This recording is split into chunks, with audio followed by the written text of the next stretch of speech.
The State of Ohio versus Jacqueline Markham. Ms. Markham is before the court with her counselor, Mr. Hust. Ms. Nicholson, on behalf of the State of Ohio, we're here for sentencing. Ms. Nicholson, anything on behalf of the state? Yes, Your Honor. The state is requesting that Ms. Markham be sentenced to a minimum of 24 months in prison. This is not her first failure to comply. This is her first OVI, but she does currently still have an OVI pending out of Marysville that was pending at the time of this offense that she failed to appear on due to being incarcerated on this case. The underlying facts of this case are that when Franklin Police Department attempted to initiate a traffic stop, Ms. Markham did in fact stop, spoke with the officer for approximately 60 seconds. When he asked her to exit the vehicle, she put the car in drive and drove away at a high rate of speed. In fact, the officer believed she had crashed because she was hitting the curbs so hard and he lost sight of her. Turns out she fled to Ms. Nicholson, folks, would you please sit down? I'm sorry, I couldn't hear you. Sorry. That's all right. Go ahead. I'm sorry. She fled to her residence where Springboro and Franklin officers cleared that residence, ultimately locating Ms. Markham in a closet. She continued to be kind of verbally uncooperative with officers until she was booked into the Warren County Jail.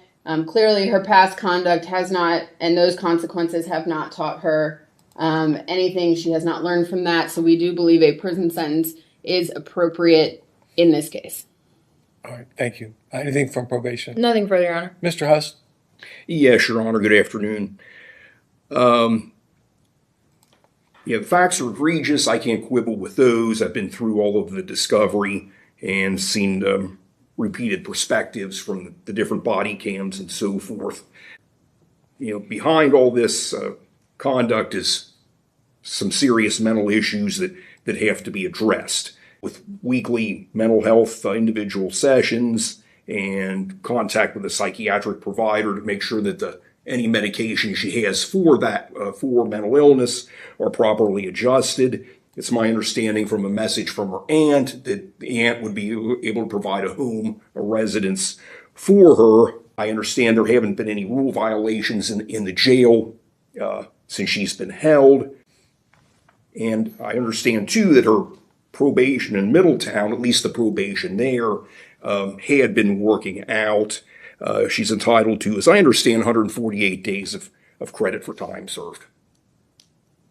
Ms. Markham, is there anything you'd like to say?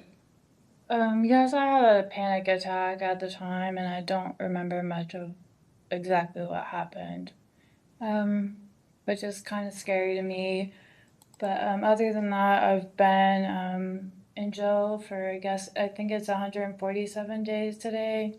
And I've been complying and working as a trustee in the jail.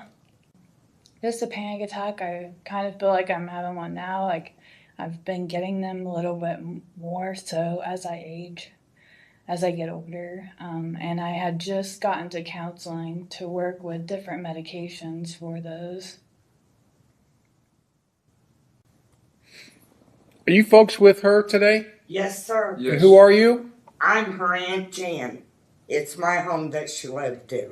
Okay. And I was her caretaker during this time when she had this episode. Are you aware of her true mental issue? Am I aware of her true mental issues? I don't have no idea what that even means. She is a schizophrenic. I gave Bruce all her medical information from Butler Behavior, Atrium Hospital, Access in Middletown. She had an episode.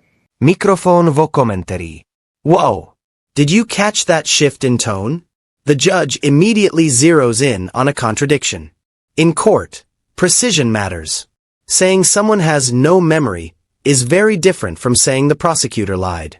And judges are extremely protective of the factual record during... What the prosecutor's table said is not true, and if you did read the police officer's report, she was out of sorts. I've spoke with him myself as well as read the report. What did she say that was not true?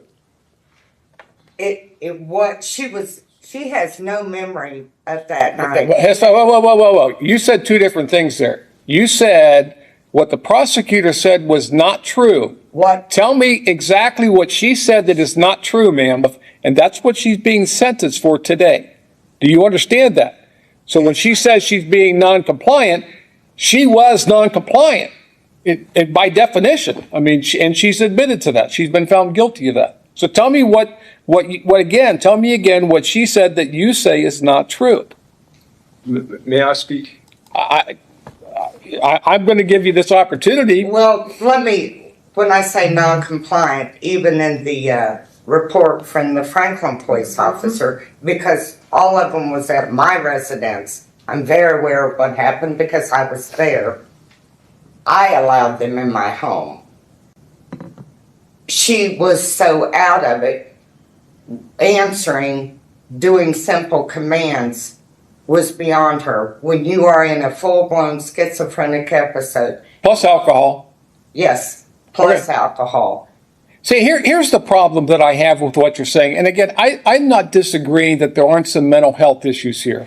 They're severe. Okay. You've lived with it. I have not. The problem is when you have someone that is being, is she supposed to be on medication? Yes. Is she compliant with that medication? No. Well, Number one, no. And number two, I'm going to guess that her psychiatrist that prescribed her that mental health medication would not approve of her also using alcohol and driving a motor vehicle and fleeing at high speeds from police. I'm just guessing. well, I don't agree with that either. However, Okay, so that's what we're here we today had for. 2 deaths in 3 days in our family. Ma'am, stop right there. I understand that people deal with grief differently, but when you have a mental health problem, you're on mental health medications that you may or may not be complying with, and you're adding alcohol to the mix, then you're getting behind the wheel of a car, and she's driving to the extent where she's claiming she doesn't even remember driving, fleeing from police at high speed. She puts herself at risk. She puts that police officer at risk, and she puts the general public at risk, which I have a duty to defend. So if we're all clear on all of those facts, there simply is no excuse that you can give me, whether it's mental health, drug and alcohol addiction, or grieving a loss of a loved one, because everyone experiences those things. But it's how you respond to those. So today she's here because she didn't respond very well. She broke the law. This is a felony of the 3rd degree. And one of my obligations, and again, I don't want to get into an argument with you about this because you want what's best for your niece, right? Well, she has not been able to receive the proper treatment in my county's jail. The nurse, I will have to say, the staff has been wonderful. They locked her down as soon as she got here. Me and the Springboro police officer who had worked with behavior health across the street, that'd been to our home many times, knew she was in an episode. We called over here. They locked her down. When she was released out of that to the general population, the nurse had her call me, and she said, they said I did bad things. What did I do? If she has no memory, and if you understand what schizophrenia episodes are, it's not a choice. No one wants to be a schizophrenic any more than they want to have dementia. And we were only on our second month of medication. The place where you and I will always disagree is, if someone has a mental health and she's under your care, or when someone has a mental health condition that they recognize that they have it, that they're prescribed medication to help them deal with that mental health situation. And it's you've already admitted to me that she was not compliant with taking her mental health medication that was properly prescribed. And on top of that, she's drinking alcohol to the point where she's operating a vehicle impaired. Both of those put people at risk. I'm not going to continue this argument with you. I agree with that. Because again, I recognize the mental health aspect of it, But I have an obligation on the other side as well to the general public that when someone drives impaired at a high rate of speed, fleeing from a police officer, we have a problem in our county with people doing that. People coming from Dayton or Cincinnati, they want to come through our county, and for some reason they think that that the police are not allowed to pursue them. It is not true. The police are allowed to pursue them. And when people do not follow the instructions and orders, lawful orders of a police officer, they put themselves, they put the officer, and they put the general public at risk. And I have one or Interesting point here. The judge references social media culture directly. He's basically saying this growing trend of people refusing lawful police commands is influencing real-world courtroom decisions. That tells you this sentence isn't just about Jacqueline anymore. It's becoming a warning message to the public. where people flee from police. And someone's going to have to get the message out that you can't do that.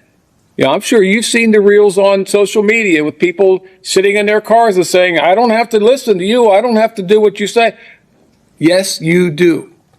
And people that act that way, they deserve whatever consequences come their way from my perspective. So, again, I want to recognize her mental health, and I believe that I am, but there is always consequences when we make a choice. And her choice that day was to get behind the wheel of a car, consume alcohol to the point where she was impaired, and she fled from an officer. She was not just impaired by alcohol, though, is my point. Yeah. Sir, is that something you'd like to add to this conversation? So I just want to say my name is Miles Barrera. It's very nice to meet you, Your Honor. I'm a recent friend of hers. We became friends about 3 years ago. I kind of left and went to different states. We'd kind of been estranged for a minute. Honestly, our relationship started romantically and we ended as just friends.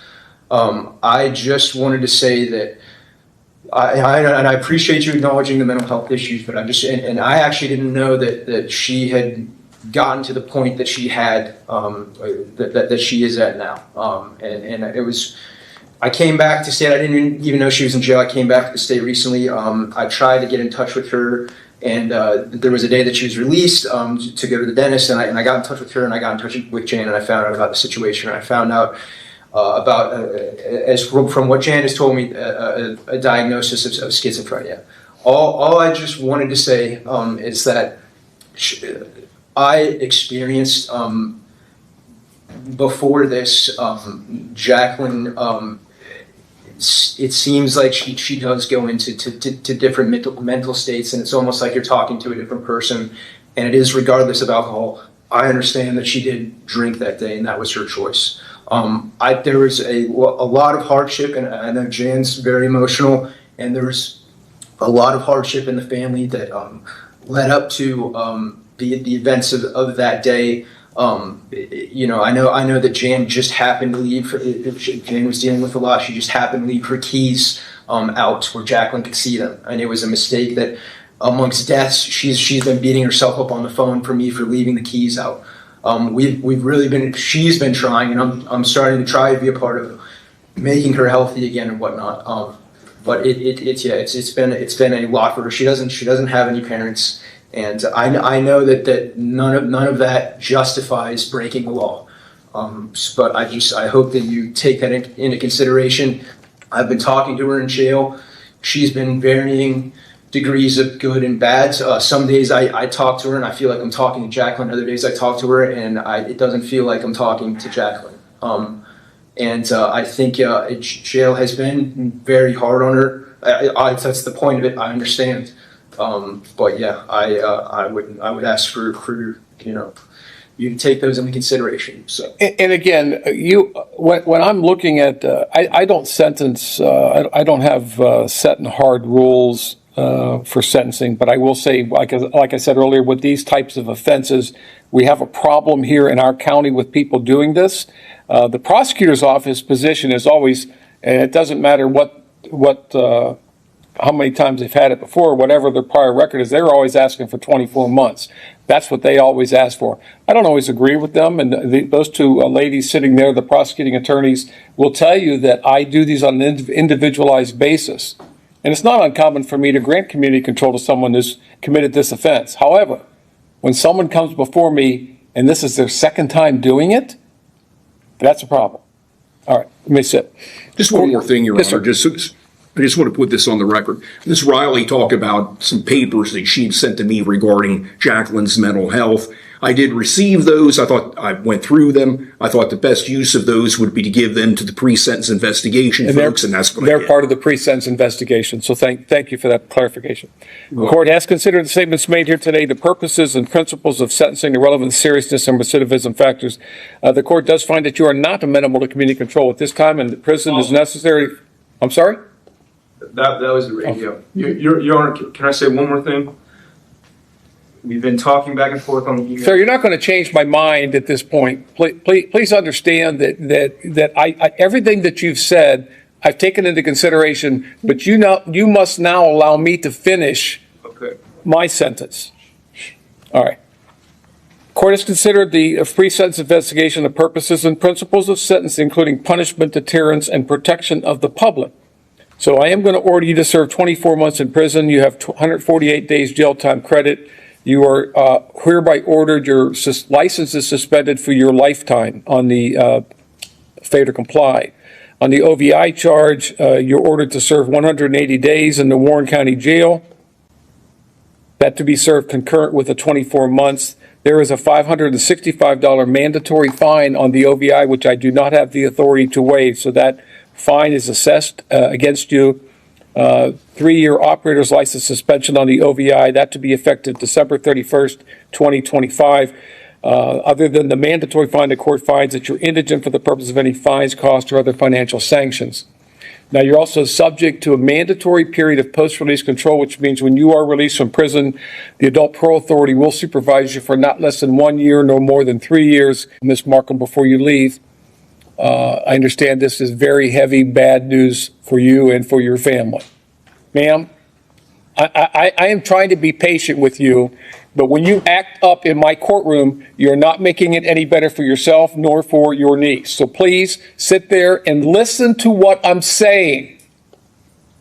I'm addressing your niece now, so I don't want you acting up. I'm just having a hard time. And I'm having a hard time with you acting up, so if you do it again, you're leaving my courtroom. Are we clear? Yes, sir. All right. Ms. Markham, I know that this is not the news that you wanted to hear today. I do understand the situation as was described by your family members. I want to give you some hope, okay? So I will consider a motion for judicial release after you have served a period of incarceration, okay? Do you understand what that means? I have the authority to suspend further execution of your prison sentence and to place you into community control as your family is requesting, okay? I have that authority. I have that discretion, if you will. And I want to give you that hope. So when you get to your institution, follow the rules, do what you can to make yourself better, and then in a few months, I will see you back here, and perhaps we will talk about community control at that time. Is there anything else, Ms. Nicholson? Nothing from the stateroom. Anything else? I don't think so, Your Honor. All right, that's all. Thank you. Okay. All right, Mr. Crowe.